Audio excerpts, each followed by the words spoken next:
1 मे महाराष्ट्र दिनी महाड येथील चांदी क्रीडांगण येथे झालेल्या भव्य कार्यक्रमांमध्ये ध्वजारोहण करून आपले विचार व्यक्त करताना नामदार भरतशेठ गोगावले म्हणाले की 106 हुतात्म्यांच्या बलिदानातून आणि मराठी माणसाच्या अथक संघर्षातून साकार झालेला आपला महाराष्ट्र आज प्रगतीच्या नव्या शिखरांकडे वाटचाल करत आहे।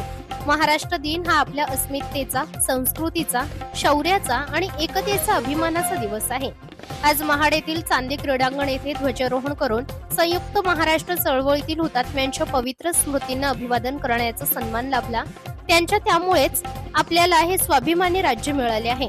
छत्रपती शिवाजी महाराजांच्या प्रेरणादायी विचारातून ते डॉक्टर बाबासाहेब आंबेडकरांनी दिलेल्या संविधानिक मार्गदर्शनापर्यंत आपल्या महाराष्ट्राचा इतिहास उज्ज्वल आणि प्रेरणादायी आहे। देशाच्या विकासात महाराष्ट्राचे योगदान नेहमीच अग्रक्रमावर राहिले आहे, याचा आपण सर्वांना अभिमान आहे। या वैभवशाली परंपरेचा वारसा जपत महाराष्ट्राला अधिक सक्षम, समृद्ध आणि प्रगत करण्याचा तसेच माय मराठीचा मान उंचावण्याचा संकल्प आपण सर्वांनी आजच्या दिवशी करूया। जनतेच्या कल्याणासाठी आणि राज्याच्या सर्वांगीण विकासासाठी मी सदैव कटिबद्ध आहे। सर्व महाराष्ट्रवासियांना महाराष्ट्र दिनाच्या आणि कामगार दिनाच्या मनपूर्वक हार्दिक शुभेच्छा। कृषी दर्पण न्यूज चॅनलसाठी राजेंद्र जैतपाळ, महाड, रायगड।